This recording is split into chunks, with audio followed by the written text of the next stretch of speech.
नमस्कार, मैं हूं आपके साथ मोनिका गुप्ता और आप देख रहे हैं खबर उत्तराखंड बुलेटिन की शुरुआत करेंगे खास खबरों के साथ। देहरादून में आयोजित श्री कृष्ण जन्माष्टमी उत्सव कार्यक्रम में राज्यपाल लेफ्टिनेंट जनरल गुरमीत सिंह ने बतौर मुख्य अतिथि और मुख्यमंत्री श्री पुष्कर सिंह धामी ने बतौर विशिष्ट अतिथि प्रतिभाग किया। कार्यक्रम के दौरान कलाकारों ने भगवान कृष्ण और राधा पर आधारित गीतों को प्रस्तुत किया, जिसने पूरे वातावरण को भक्तिमय कर दिया। आपको बता दें कि इस दौरान राज्यपाल ने जन्माष्टमी पर शुभकामनाएं देते हुए कहा कि श्री कृष्ण जन्मोत्सव हमारे लिए सदैव एक उत्साह, आनंद, प्रेरणा और उमंग लेकर आता है। वहीं मुख्यमंत्री पुष्कर सिंह धामी ने श्री कृष्ण जन्माष्टमी की शुभकामनाएं देते हुए कहा कि भगवान श्री कृष्ण का प्रत्येक अवतार मनुष्य को जीवन जीने की नई सीख देता है। भगवान श्री कृष्ण की प्रेरणा मनुष्य को सफल और समृद्ध बनाती है।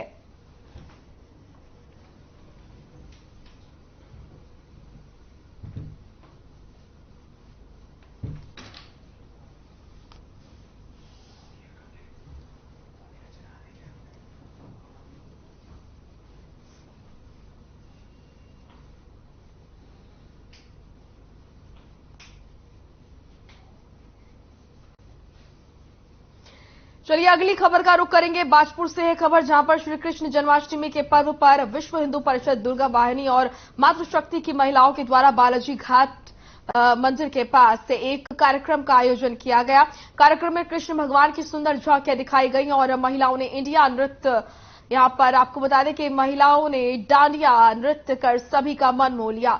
कार्यक्रम में महिलाओं और बच्चों ने सुंदर झांकियों के माध्यम से श्री कृष्ण जन्म, मटकी फोड़, माखन चोरी और श्री कृष्ण भगवान का नंद गांव की ओर जाने को बेहद रोचक तरीके से दिखाया। इस दौरान विश्व हिंदू परिषद मातृशक्ति की प्रांत से संयोजिका प्रिया सिंह ने कहा कि विश्व हिंदू परिषद की स्थापना दिवस श्री कृष्ण जन्माष्टमी के दिन मनाया जाता है। इसी के चलते आज कार्यक्रम धूमधाम के साथ आयोजित किया गया और उन्होंने सभी लोगों से अपने घरों में श्री कृष्ण जन्माष्टमी के पर्व पर कार्यक्रम आयोजित करने की अपील की।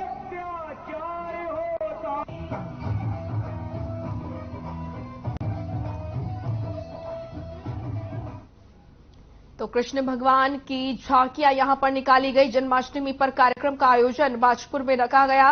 कृष्ण जन्म का किया मंचन। तस्वीरें आप देख सकते हैं किस तरीके से कैसे भगवान श्री कृष्ण को कारावास से लेकर उनकी जन्मस्थली छोड़ा गया और इन तमाम चीजों को प्रस्तुत किया गया। भगवान श्री कृष्ण की सुंदर झांकियां दिखाई गई, जहां उनके बाल स्वरूप से लेकर उनके युवावस्था को भी दिखाया गया। और ये तस्वीरें आप देख सकते हैं किस तरीके से महिलाओं ने डांडिया भी किया, डांडिया नृत्य करके और संगीत गाकर पूरा जो माहौल है वो भक्तिमय दिखाई दिया।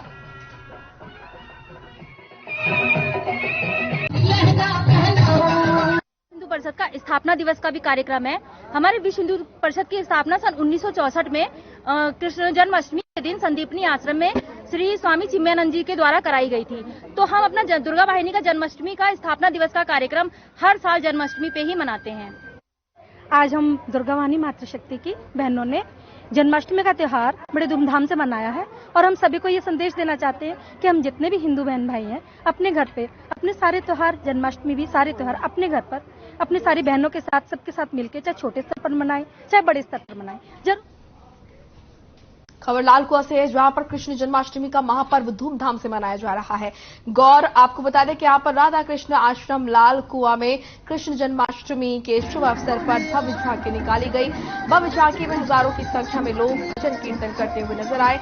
भव्य झांकी में कृष्ण राधा की वेशभूषा में नृत्य करते कलाकारों ने भक्तजनों का मन मोह लिया।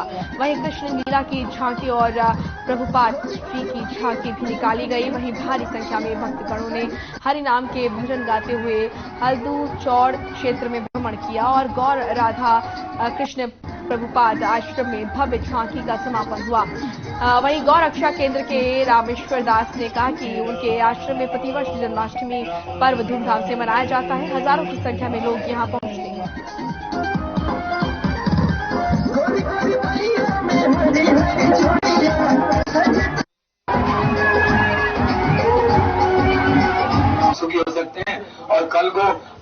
कीर्तन होगा, नाम की महिमा फैलाई जाएगी हल्दूजौड़ एरिया में। कल को भगवान का अभिषेक होगा और वृंदावन से कुछ भगवान की लीला करने वाले आए हैं, वो लीला दिखाएंगे। पुष्प होली होगी, भगवान का महाशिव होगा, महाआरती होगी। परसों को श्रील प्रभुपाद जी का जन्मदिन है, वो दिन भंडारा और कीर्तन होगा। हरिनाम लोक कल्याण के लिए हो रहा है। वहीं कुमाऊं कमिश्नर दीपक रावत ने बाजपुर के सामुदायिक स्वास्थ्य केंद्र का निरीक्षण किया। कुमाऊं कमिश्नर के अचानक दौरे से सामुदायिक स्वास्थ्य केंद्र में हड़कंप मच गया और आपको बता दें कि दीपक रावत एक सख्त और ईमानदार प्रशासनिक अधिकारी के रूप में जाने जाते हैं। सामुदायिक स्वास्थ्य केंद्र में निरीक्षण के दौरान कुमाऊं कमिश्नर को कई खामियां नजर आई, जिसमें मरीजों को ऐसी दवाइयां लिखी जा रही थीं जो अस्पताल में उपलब्ध नहीं है, जिसकी वजह से उन्हें मजबूरन बाहर से खरीदना पड़ रहा था। निरीक्षण के दौरान ये भी पता चला कि अस्पताल में सामान्य रूप से दी जाने वाली विटामिन सी और एसिडिटी से संबंधित दवाइयां भी अस्पताल में नहीं है। कुमाऊं कमिश्नर ने मुख्य चिकित्सा अधिकारी पंकज माथुर और फार्मासिस्ट को कड़ी चेतावनी देते हुए इस मामले में जल्द से जल्द अपना स्पष्टीकरण देने को कहा है।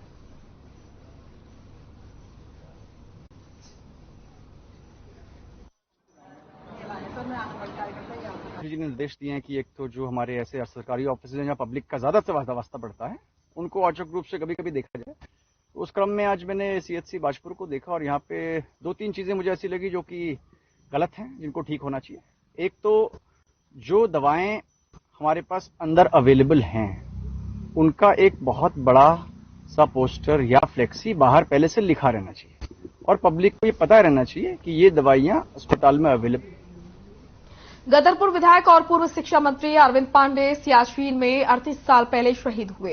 चंद्रशेखर हरबोला के परिजन से मुलाकात करने उनके डहरिया स्थित आवास पर पहुंचे और शहीद की पत्नी से मुलाकात की और उन्हें हर संभव मदद का भरोसा दिया। विधायक अरविंद पांडे ने कहा कि उत्तराखंड की धामी सरकार सैनिकों और शहीदों के सपनों को पूरा करने का काम कर रही है और जल्द ही प्रदेश सरकार के द्वारा शहीदों को सम्मान देते हुए प्रदेश के सीएम के द्वारा पार्कों, सड़कों का नाम शहीदों के नाम पर रखने की घोषणा भी की जाएगी। बीजेपी कुमाऊं संभाग कार्यालय में पत्रकारों से बात करते हुए विधायक अरविंद पांडे ने कहा कि केंद्र में प्रधानमंत्री और प्रदेश की धामी के नेतृत्व में विकास कार्य चल रहे हैं। ऐसे में किसी राज्य मंत्री का दर्जा मिलेगा, इस सवाल का जवाब उनके अधिकार क्षेत्र में नहीं है। इस मामले में पार्टी के आलाकमान ही तय करेंगे कि किसको क्या जिम्मेदारी दी जानी है।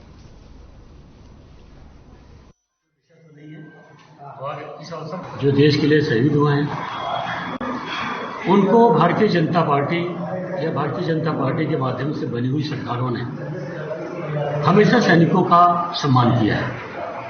इसी कड़ी में कल हमारे मुख्यमंत्री जी यहाँ पहुंचे और मैं यहाँ पड़ोस का विधायक हूँ, इस नाते मैं मुख्यमंत्री जी का धन्यवाद देना चाहूँगा कि वो अपने सारे कार्यक्रम छोड़ के आके इस शहीद परिवार पर संवेदना पीसी रेलवे बोर्ड के चेयरमैन और उनकी टीम देहरादून रेलवे स्टेशन का निरीक्षण करने पहुंचे। निरीक्षण के दौरान वेटिंग रूम और टॉयलेट जैसी मूलभूत सुविधाएं स्वच्छ पाई गई, जिसके लिए चेयरमैन पीके कृष्णदास ने डीआरएम और एडीआरएम के मैनेजमेंट की तारीफ भी की। वहीं ट्रैफिक जाम जैसी समस्या से आज भी दून रेलवे स्टेशन जूझ रहा है, जिसको लेकर चेयरमैन ने संबंधित अधिकारियों के साथ बैठकर चर्चा करेंगे। और आपको बता दें कि रेल मंत्रालय ने दून रेलवे स्टेशन को और भी बेहतर बनाने के लिए 2.5 करोड़ का बजट दिया है।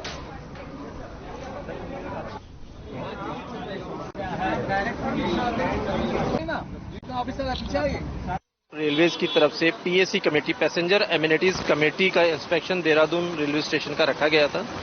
इस इंस्पेक्शन के अंतर्गत इस रेलवे स्टेशन पर यात्री सुविधाओं को लेकर के, यात्री सुरक्षा को लेकर के, यात्रियों के यहां आवागमन और यात्रियों की जो भी परेशानियां उनके सामने आ रही हैं, उसके निवारण के लिए इंस्पेक्शन रखा गया था। ये बताना चाहूँ, उत्तराखंड से मैं पहली पीएसी मेंबर यहाँ से बनी हूँ और मेरा पहला प्रयास था कि उत्तराखंड जिस तरह से डेवलप कर रहा है, हमारा रेलवे, जिस तरह हमें माननीय प्रधानमंत्री जी ने रेलवे को बहुत महत्व दिया, तो क्यों नहीं हमारे उत्तराखंड में भी हो। तो काशीपुर का हम लोगों ने कर लिया पूरा टूर, इंस्पेक्शन यहाँ रह गया था। तो मैं सबसे पहले धन्यवाद तो अपने चेयरमैन साहब का देना चाहती हूँ कि वो पूरी टीम के साथ आज देहरादून। ऋषिकेश के गोचर क्षेत्र के भटनगर, गोचर और रानू के ग्रामीणों ने रेलवे निगम और निर्माण कंपनी पर आरोप लगाते हुए कहा है कि रेलवे निगम की निर्माण कार्य कंपनियों की तरफ से वन पंचायतों के पेड़ों के मुआवजे का भुगतान न करने के साथ ही स्थानीय युवाओं को रोजगार देने, क्षतिग्रस्त सार्वजनिक संपत्ति का नवनिर्माण, लाइन निर्माण से उत्पन्न पेयजल की समस्या का समाधान नहीं किया जा रहा है, जिससे ग्रामीणों को दिक्कतों का सामना करना पड़ रहा है और कंपनी में स्थानीय लोगों से ज्यादा बाहरी लोगों को रोजगार दिया जा रहा है। आंदोलनकारियों ने कहा है कि अगर कंपनियों के द्वारा उनकी मांगे नहीं मानी जाती हैं तो उनको आंदोलन करने पर मजबूर होना पड़ेगा।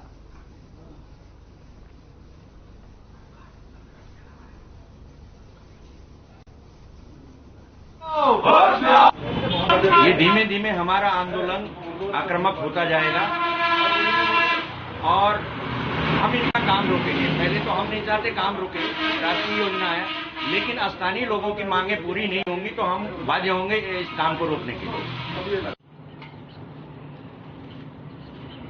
के विभिन्न विभागों में कार्यरत आउटसोर्स कर्मचारियों ने कंपनी के खिलाफ जमकर प्रदर्शन किया।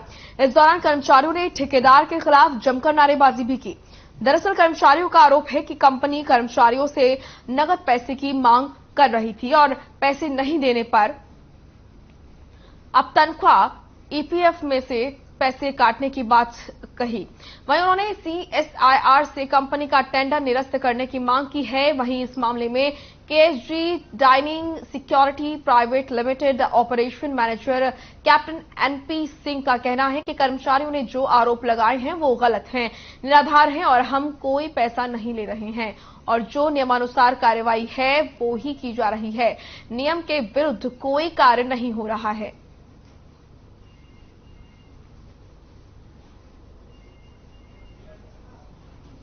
ये डायनेमिक सिक्योरिटी का जो कि वो 10-10 हजार रुपए मांग रहा था, तो हम सब कर्मचारियों ने मना कर दिया था कि 10-10 हजार रुपए हम नहीं देंगे।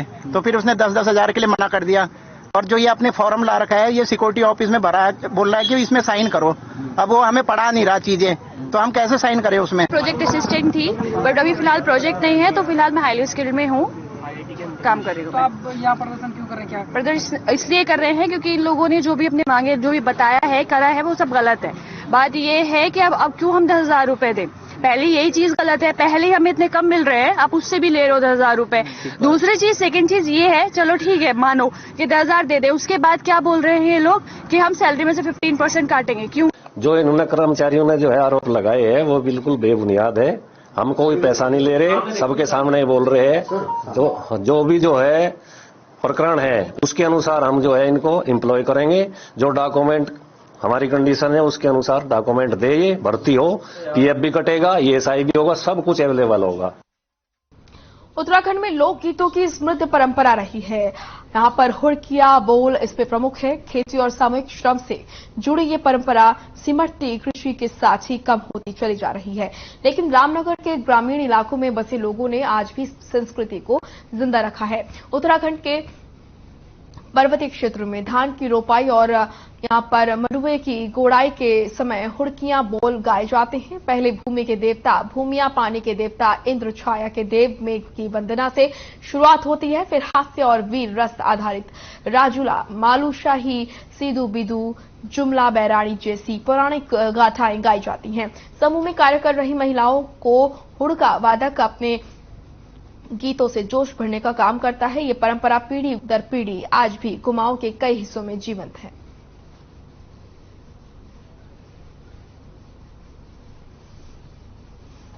किसानों को ज्यादा थकान ना हो, उबाऊपन ना हो, इसलिए उसके साथ एक आदमी हुड़का बजा के गाना गाता था, तो उनका मनोरंजन भी होता था और काम भी जल्दी होता था।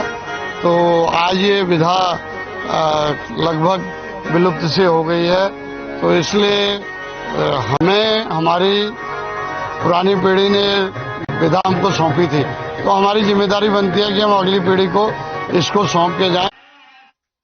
हरिद्वार में शिक्षा विभाग की लापरवाही स्कूली बच्चों पर भारी पड़ रही है। लालढांग क्षेत्र के समसपुर कटेबड़ स्थित प्राथमिक विद्यालय में पिछले एक सप्ताह से बिजली नहीं है।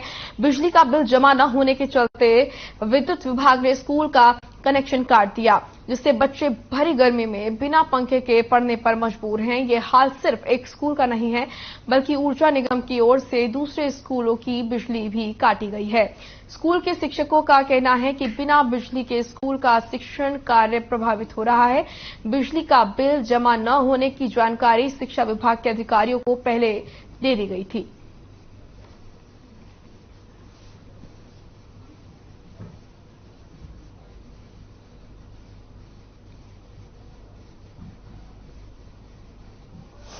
और छोटे बच्चे बड़ी गर्मी में परेशान हो रहे हैं, ना पंखा है ना कुछ है आज के समय, और ऊपर से और विद्यालय का वर्तमान में जो है विद्यालय के ऊपर जो है 28,000 का बिजली का बिल था, लेकिन शिक्षा विभाग को अनेक आग्रह करने के बावजूद भी उन्होंने जो है विद्यालय का जो है बिजली कनेक्शन काट दिया।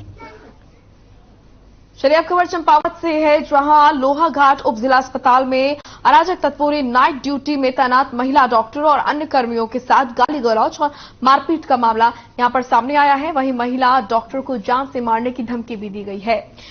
महिला डॉक्टर कृतिका ने बताया है कि 2 अराजक व्यक्ति देर रात अस्पताल आकर जबरदस्ती मेडिकल बनाने के लिए कह रहे थे और नहीं बनाने पर उनके साथ मारपीट की कोशिश की गई और गोली मारने की धमकी भी दी गई।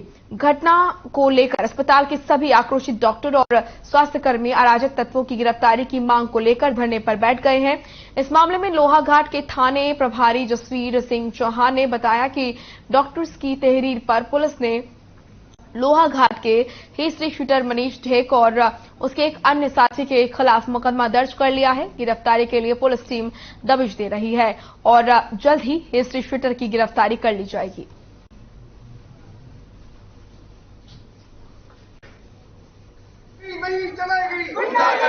धमकाने लग गए कि हम तुम्हें बंदूक से मार देंगे और गलत सलत मेडिकल बनाने के लिए हमें बाध्य किया गया, जिसके लिए हम लोग काफी डर चुके थे।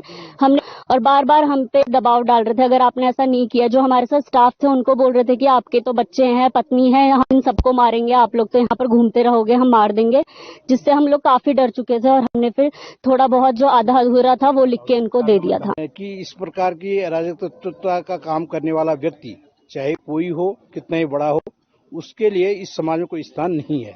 और डॉक्टर्स लोगों से कि आप लोग अपना काम करिए, मैं यहाँ पर हूँ, जब तक वो ऐसे लोगों को पकड़ के पुलिस यहाँ नहीं लाएगी तब तक हम भी चैन की नींद नहीं लेंगे। हमें आज सुबह डॉक्टर द्वारा शिकायत मिल गई है कि उनके हॉस्पिटल में रात में जो लेडी अफसर है उनके जो स्टाफ है उनके साथ 2 शहर के ही एक जो कि इसमें हिस्ट्री शूटर है और एक अन्य लड़का है, इसके द्वारा जो है भद्रता की गई और उन्हें जबरदस्ती मेडिकल बनाने के लिए फोर्स किया, उनके सरकारी कार्य में बाधा पहुंचाई गई। हमारे संज्ञान में आया है कि डॉक्टर्स द्वारा इस बात का विरोध किया जा रहा है कि उनके साथ ये घटना हो रही है, तो हमारे द्वारा इसमें तुरंत उनका मुकदमा पंजीकृत कर दिया है और टीम उनकी गिरफ्तारी के लिए भेज दी गई है।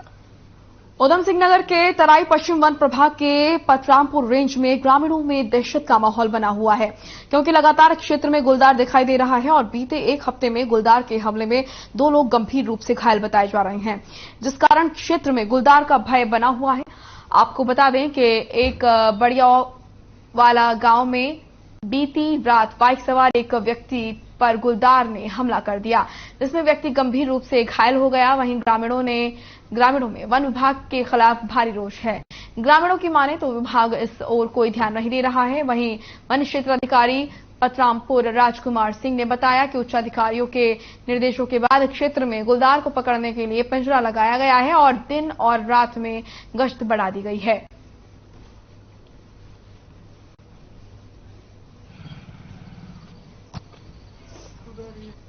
हमारे क्षेत्र में लगातार 3 साल से गुलदार के हमले हो रहे हैं। रोज आए दिन किसी न किसी व्यक्ति पे गुलदार हमला कर रहा है। वन विभाग के उच्च अधिकारियों को बहुत बार अवगत कराया गया है, कोई वन विभाग का अधिकारी इसकी सुध नहीं ले रहा है। ना जाने वन विभाग के अधिकारियों को किसी अनहोनी का इंतजार है शायद। हमारे पास बढ़िया वाला गांव में से शिकायत आई थी कि एक लेपर्ड की वहां उपस्थिति देखी गई है। इस क्रम में हमने वहां अपनी टीम लगाई और टीम के द्वारा भी जो है उसके लेपर्ड के जो है उपस्थिति के हमें प्रमाण मिले और जो है कुछ कुत्तों के मारे जाने की सूचना हमें प्राप्त हुई। हमने मौका मुआयना किया, उसके बाद 2 व्यक्तियों पे लेपर्ड द्वारा हमला किया गया, उनकी भी हमने चिकित्सक द्वारा जांच कराई गई। महिला के साथ दोस्ती कर वीडियो चैट करना हरिद्वार के एक बिजनेसमैन को भारी पड़ गया। मुंबई की महिला ने बिजनेसमैन को ब्लैकमेल कर 45 लाख रुपए ठग लिए। जब महिला की डिमांड खत्म नहीं हुई तो पीड़ित ने कोर्ट में शिकायत देकर कार्रवाई की मांग की। कोर्ट के आदेश पर हरिद्वार की रानीपुर कोतवाली में मुकदमा दर्ज कर लिया गया है और पीड़ित कारोबारी संदीप कुमार ने बताया कि साल 2016 में वो किसी काम से मुंबई गया था, जहां होटल में बार में उसकी एक महिला से दोस्ती हुई और उससे लगातार बातें होने लगी। बाद में महिला ने उसके साथ वीडियो चैट भी शुरू की, जिसमें महिला ने उसकी अश्लील वीडियो और तस्वीरें ले ली, जिसके आधार पर आरोपी महिला कारोबारी संदीप कुमार को लंबे समय से ब्लैकमेल कर रही थी।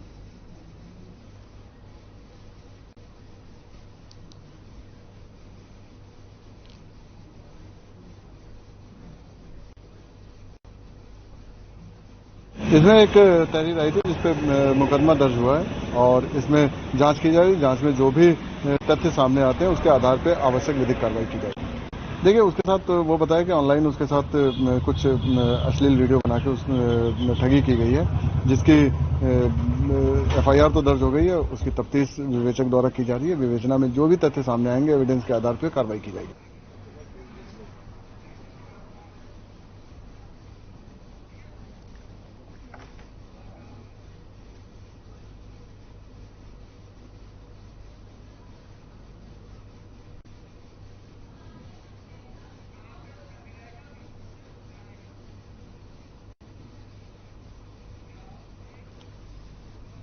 काव्य संग्रह के विमोचन कार्यक्रम में सीएम धामी क्या कुछ कह रहे हैं, आपको सुनाते हैं।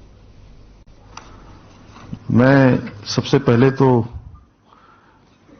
मूरतराम शर्मा जी को बहुत बधाई देता हूं कि उन्होंने जहां केसरी चंद जी और अभी आदरणीय त्रिवेंद्र जी ने कहा दुर्गामल जी, हम उन सबका स्मरण कर रहे हैं और उनके स्मरण से पहले हम पंडित शिवराम जी को याद कर रहे हैं, इसीलिए उन सबका स्मरण भी कर पा रहे हैं जिन्होंने केसरी चंद जी के बारे में लिखा और वास्तव में नई पीढ़ी को बहुत व्यापक रूप से जो हमारी पुरानी पीढ़ी है, एक गौरवशाली जो हमारा इतिहास है या हमारे पूर्वजों के द्वारा किए गए पराक्रम है, उन सबको नई पीढ़ी से अवगत कराने और परिचय करवाने का काम किया है।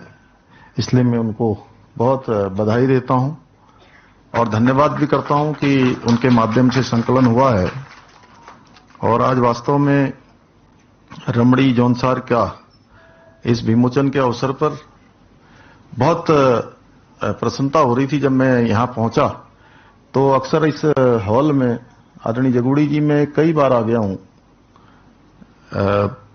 ये दायित्व मिलने के बाद मैं बहुत बार आया और बहुत सारे कार्यक्रमों में यहां सम्मिलित हुआ हूं, लेकिन इस बार मैं जब आया तो मुझे थोड़ा अलग सा नजारा दिखा। पूरे जौनसार के लोग, ऐसा लग रहा था कि जैसे कि पूरा जौनसार आज उनकी पुण्यतिथि पर उनको जो है यहां श्रद्धा सुमन अर्पित करने के लिए आया हुआ है। जिस प्रकार का सभी का परिवेश था, जिस प्रकार के लोगों के भाव थे, वो वास्तव में उनको यहां पर बहुत सच्ची श्रद्धांजलि थी। इसलिए मूरतराम शर्मा जी को बहुत धन्यवाद देता हूं कि उन्होंने अपने पूज्य पिताजी के, और कोई भी योग्य बेटा होता है तो ये काम वैसे तो आपको पहले ही करना चाहिए था, लेकिन देर आए दुरुस्त आए।